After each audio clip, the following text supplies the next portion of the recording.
حاضرین جمعہ، بزرگوں اور دوستوں، نوجوان ساتھیوں، پیارے عزیز بچوں، جملہ سامعین کرام، تمام تعریف، توصیف، کبریائی، بڑائی، بزرگی، برتری خالق کائنات، مالک دو جہاں کے لیے ہے، جو ہم سب کا خالق، مالک، رازق، پالنہار ہے۔ بعدہ درود و سلام نازل ہو اللہ کے آخری نبی، شافی محشر، ساقی کوثر، رحمت للعالمین، شفیع المسلمین، احمد مجتبیٰ، محمد مصطفیٰ صلی اللہ علیہ وسلم پر۔ سامعین کرام، ماہ محرم کا یہ مہینہ چل رہا ہے۔ آج محرم کی 9 تاریخ ہے،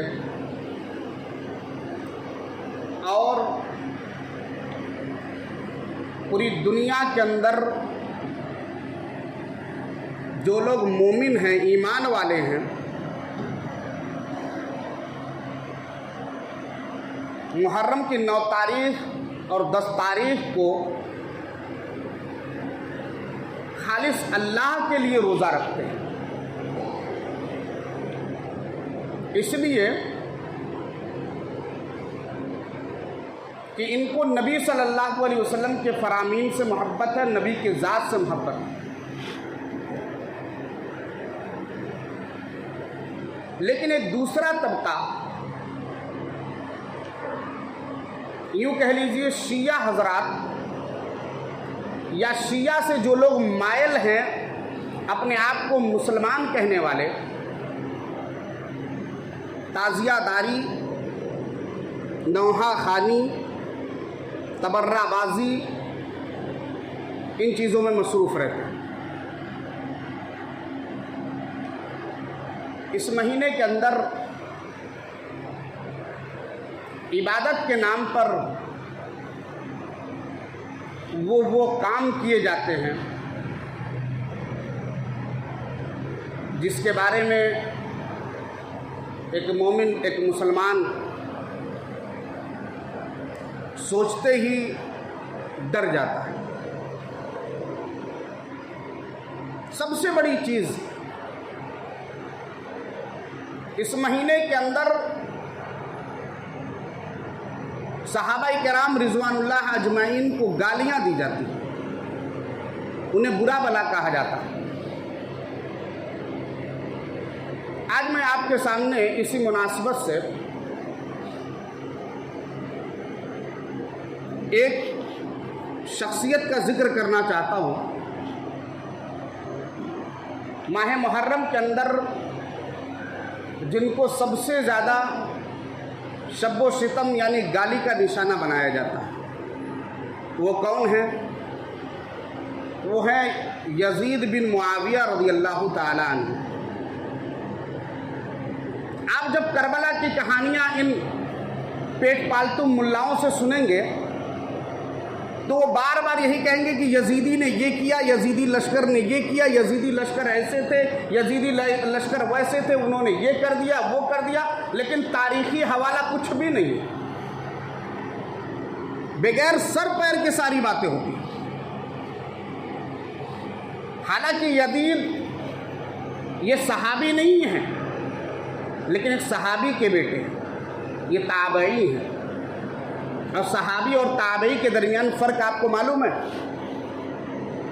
جو اللہ کے نبی صلی اللہ علیہ وسلم سے ملاقات کرتے ہیں، اسلام لاتے ہیں، اور اسلام لانے کے بعد حالت اسلام میں ہی انتقال کر جاتے ہیں، انہیں صحابی کہا جاتا ہے۔ اور جو شخص کسی صحابی سے ملاقات کرے، مسلمان ہو، اسلام کی حالت میں انتقال کر جائے، اسے تابعی کہتے ہیں۔ اسی طریقے سے ایک اور ہے تبع تابعی، جو صحابی سے ملاقات کرے وہ تابعی ہے، اور جو تابعی سے ملاقات کر لے، اسلام لے آئے یا اسلام کی حالت میں ملاقات کرے اور اسلام کی حالت میں دنیا سے رخصت ہو جائے، اسے تبع تابعین کہتے ہیں۔ یزید بن معاویہ رضی اللہ تعالیٰ عنہ، یہ ان کو اللہ کے نبی صلی اللہ علیہ وسلم سے ملاقات کا شرف حاصل نہیں، لیکن ان کے باپ امیر معاویہ رضی اللہ تعالیٰ عنہ ایک جلیل القدر صحابی ہیں، نبی صلی اللہ علیہ وسلم کے بہت خاص صحابیوں میں سے تھے، اور یہاں تک کہ اللہ کے نبی صلی اللہ علیہ وسلم نے انہیں کاتب وحی، یعنی جو وحی نازل ہوتی تھی اللہ کے نبی صلی اللہ علیہ وسلم اس کے لکھنے کے لیے ان کو متعین کیا۔ تو میں آج آپ کو بتاؤں گا کہ حضرت یزید رحمۃ اللہ علیہ کون ہیں، جن کو بھر بھر کی گالیاں دی جاتی، جنہیں آج ہر شخص برا سمجھتا ہے۔ مجھے افسوس 2-3 دن پہلے ایک شخص سے بات ہو رہی تھی، اور وہ الحمدللہ صحیح عقیدہ کا مالک، لیکن انہوں نے جب یہ کہا کہ میں ابھی تک یزید کے بارے میں غلط سوچتا تھا، یزید کو میں برا بھلا کہتا تھا، صحیح العقیدہ آدمی تھا، تو میں نے ان کو بتایا کہ نہیں، ایسے ایسے معاملہ ہے۔ تو آج لوگوں کے درمیان یہ معاملہ ہے کہ یزید کے بارے میں یہ پھیلا دیا گیا نہیں، یہ بہت ہی بدبخت ہے، شرابی ہے، اور اسی طریقے سے یہاں تک بھی بعض شیعہ لوگوں نے لکھا ہے کہ یہ بہت بڑا لونڈیا باز تھا۔ ایسا نہیں ہے، نعوذ باللہ، بالکل ایسا نہیں۔ آئیے کون ہے یہ، ان کا خاندان کیا ہے جانتے ہیں۔ یزید بن معاویہ رضی اللہ تعالی عنہ بنو امیہ کے دوسرے خلیفہ ہیں۔ پہلے خلیفہ ان کے باپ امیر معاویہ رضی اللہ تعالیٰ عنہ ہیں۔ حضرت یزید کی حکومت 4 سال کچھ مہینے کی تھی،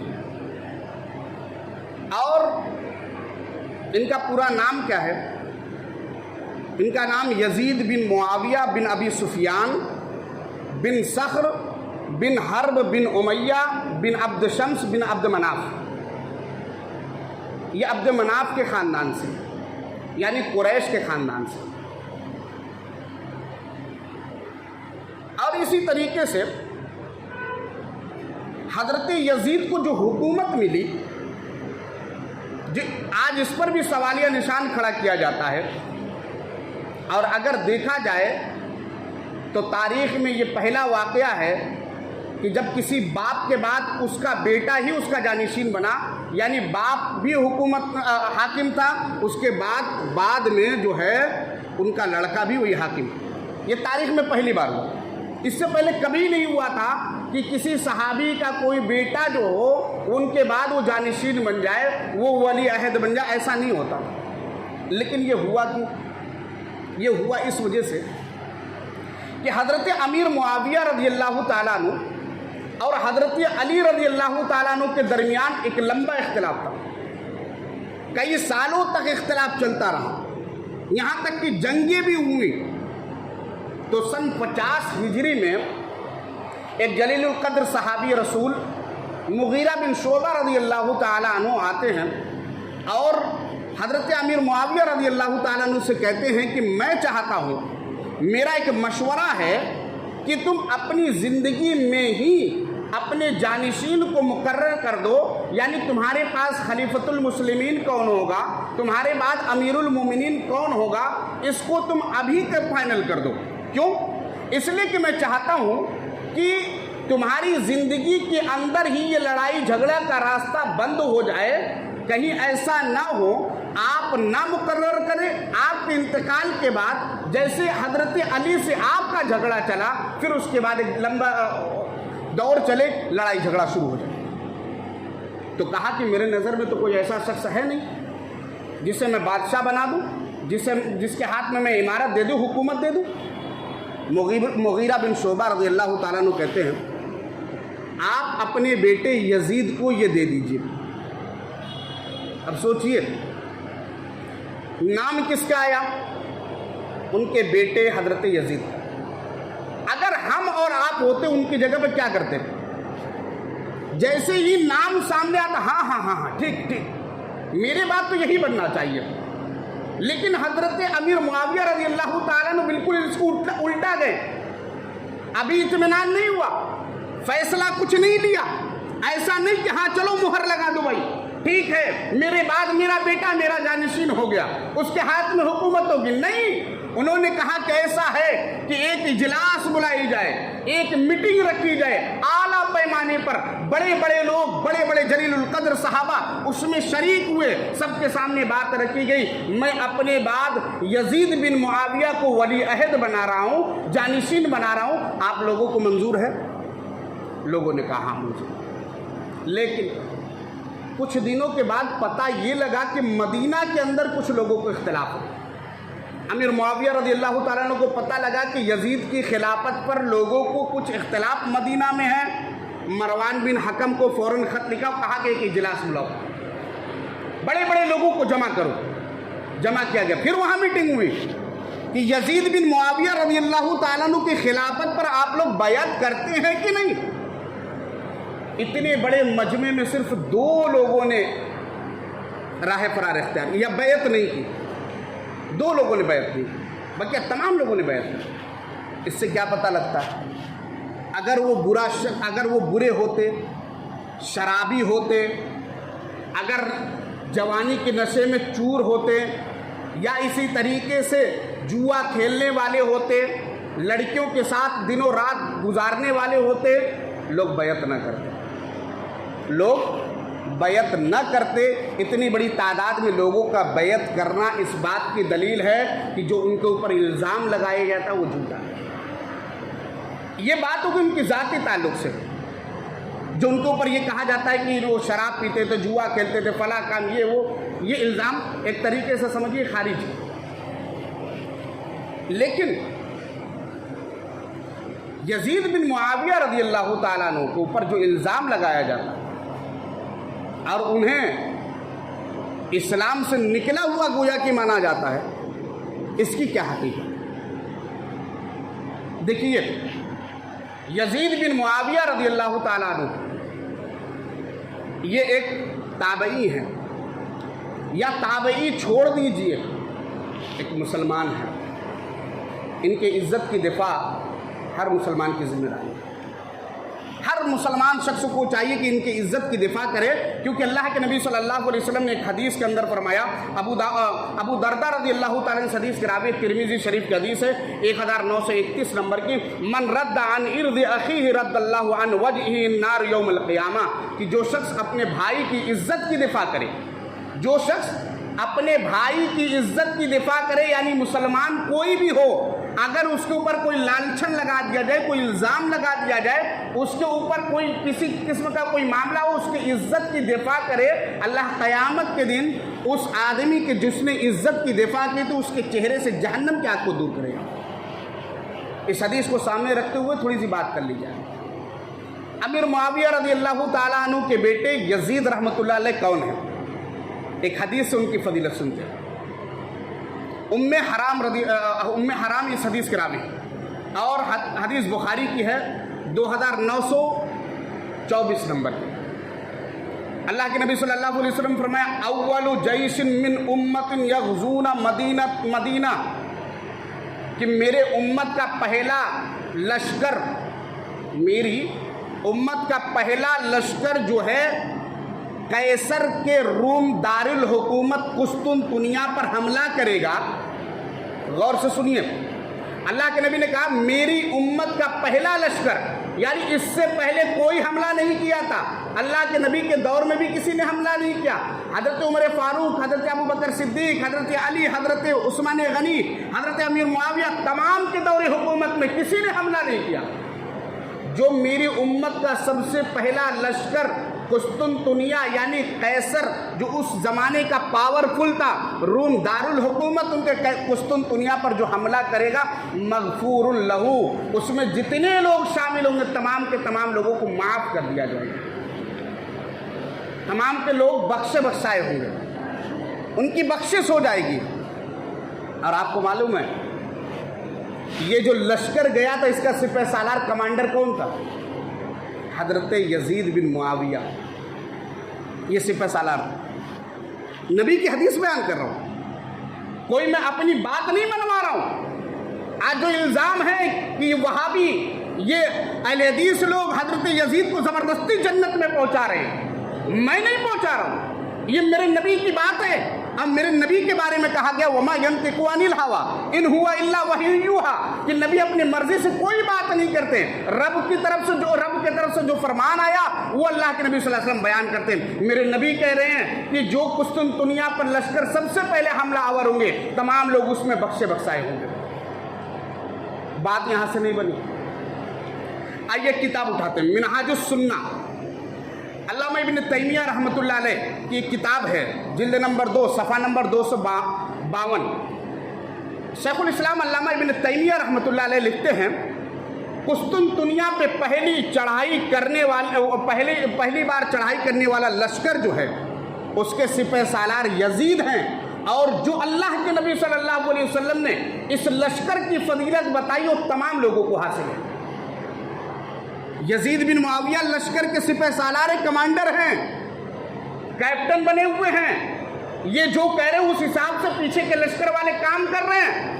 اس میں بڑے بڑے جلیل القدر صحابی ہیں, یہاں تک کہ اس میں حضرت ایوب الانصاری رضی اللہ تعالیٰ عنہ کا بھی ذکر ہے کہ قسطنطنیہ میں ان کو اوپر حملہ ہوا, یہاں تک وہ زخمی ہو گئے, وہیں انتقال ہو گیا. انہوں نے وصیت کی تھی کہ مجھے دارالحکومت کے دروازے پر دفن کیا جائے اور ان کی وصیت پر عمل کیا گیا. بڑے بڑے اجلہ صحابی تھے اس میں.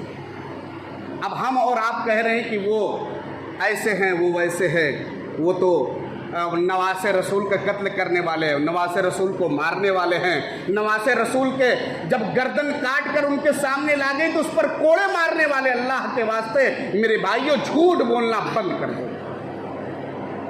اچھا خود سنیے حضرت حسین رضی اللہ تعالیٰ عنہ کیا کہتے ہیں یزید کے بارے میں.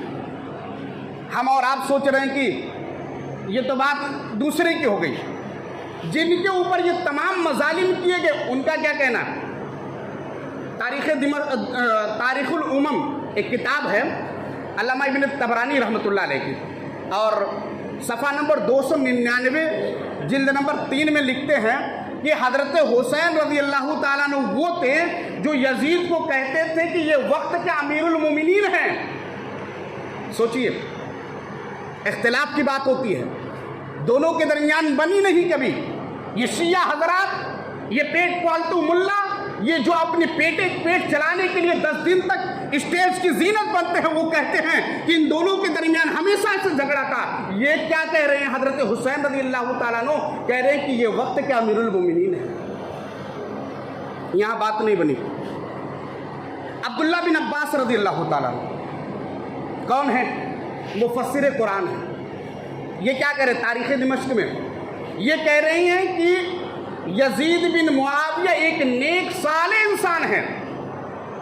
کہاں گئے وہ لوگ جو کہتے ہیں کہ یزید شرابی ہے, جواڑی ہے, زناکار ہے, بدکار ہے. یہاں پر امیر المومنین مفسر قرآن وقت کے سب سے بڑے قرآن کے جانکار کہہ رہے ہیں کہ یزید بن معاویہ ایک نیک صالح انسان ہے.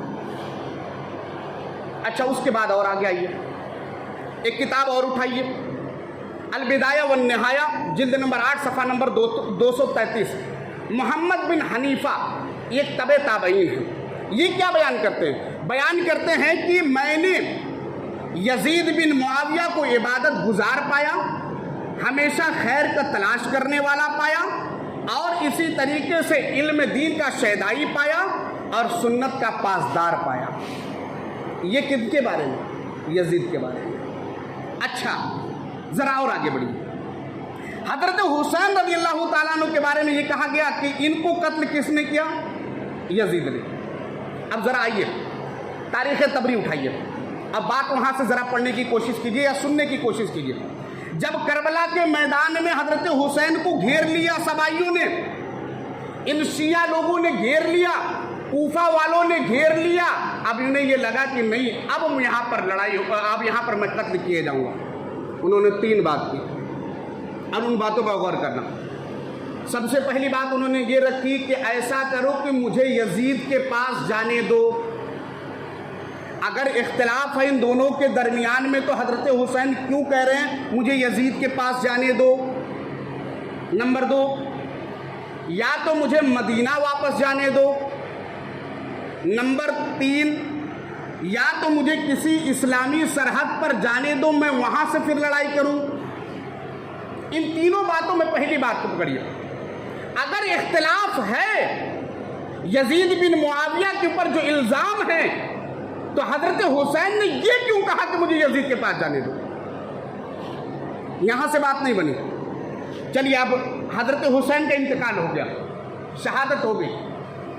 حضرت یزید کو جب پتہ لگا، ان کے دربار میں جب آل بیت کو لایا گیا، جب ان کے سامنے حضرت حسین رضی اللہ تعالیٰ عنہ کے سر مبارک کو رکھا گیا تو انہوں نے اپنے سر کو جھکا لیا اور کہا کہ یہ تم لوگوں نے کیا کیا، یہ تم لوگوں نے کیا کیا؟ یہ کوئی عام آدمی، معمولی انسان نہیں ہے. یہ وہ ہے جس سے نبی محبت کرتے تھے، یہ وہ ہے جن سے علی رضی اللہ تعالیٰ عنہ محبت کرتے تھے، یہ وہ ہیں جن سے ابو بکر صدیق رضی اللہ تعالیٰ عنہ محبت کرتے تھے، یہ وہ ہیں جن سے عثمان غنی رضی اللہ تعالیٰ عنہ محبت کرتے تھے، یہ وہ ہیں جن سے عمر فاروق رضی اللہ تعالیٰ عنہ محبت کرتے تھے، یہ وہ ہیں جن کے بارے میں ان کے نانا نے کہا کہ اے حسن اور حسین تم جنت کے نوجوانوں کے سردار ہو گئے، تم لوگوں نے ان کو قتل کر دیا. وہ ندامت کے آنسو بہاتے ہیں. اور اہل بیت کے جتنے لوگ زندہ تھے تمام لوگوں کو کہتے جتنے دنوں تک یہاں رہنا چاہتے ہو رہو، اور ہر طریقے کی آسائش کے سامان انہیں مہیا کرایا. یہ بتائیے اگر کوئی قاتل ہوگا تو اس طریقے سے کرے گا؟ یہاں سے بات نہیں بنی. ابھی بھی یزید گنہگار ہیں ہمارے نزدیک. ایک بات اور سنیں، حضرت حسین رضی اللہ تعالیٰ عنہ نے جب دیکھا کہ اب یقیناً میں قتل کیے جاؤں گا، تب انہوں نے کیا کہا؟ البدایہ والنہایہ جلد نمبر 3 میں ہے.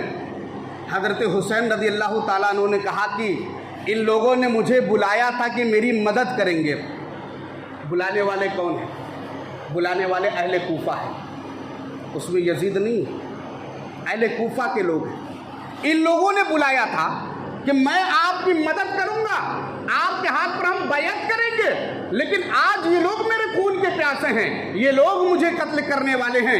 اور یہ یاد رکھیے گا کہ اسلام کے اندر بھی یہ چیز ہے کہ اگر آدمی مرتے وقت اگر کوئی بات کہہ دے، کوئی گواہی دے دے، وہ مانی جائے گی. اور آج ہمارے یہاں بھی یہ چیز ہے، اسلام میں بھی یہ چیز ہے. اور حضرت حسین رضی اللہ تعالیٰ عنہ نے عین موت کے وقت اس چیز کو کہا تھا. تو یاد رکھیے جب انہوں نے یزید کا نام نہیں لیا بلکہ یہ کہا کہ ان لوگوں نے بلایا تھا. بلانے والے کوفہ ہیں، تاریخ کی جتنی کتاب ہے اہل کوفہ بلانے والے ہیں. پتہ لگا کہ ان کے قتل میں شامل نہیں تھے. آج ہم اور آپ گالیاں دے رہے ہیں. اب سوچئے کسی گالی دے رہے ہیں، کس کو برا بھلا کہہ رہے ہیں؟ جن کے بارے میں کچھ ثابت نہیں ہو پایا کہ وہ ایسے ہیں، آج انہیں ہم برا بھلا کہہ رہے ہیں. آج نعرے بھی لگ رہے ہیں یزید مردہ باد. آج یا حسین کے نعرے لگ رہے ہیں. ارے یا حسین کے نعرے لگانے کے لائق بھی ہو، اب لائق بھی ہیں ہم لوگ. ہم کہاں جی رہے، کس دور میں جی رہے، اس بات کا اندازہ ہے ہمیں. حسین کی سینا، حسین کے فلاح، حسینی پٹی لگا لینے سے، جھنڈے لگا لینے سے یہ سنت نہیں ادا ہو جائے گی. آپ کو پتا ہے حضرت حسین نے ہمیشہ اپنے نانا کو 10 محرم کو روزہ رکھتے ہوئے دیکھا تھا. ہر قربان جائیے حضرت حسین پر.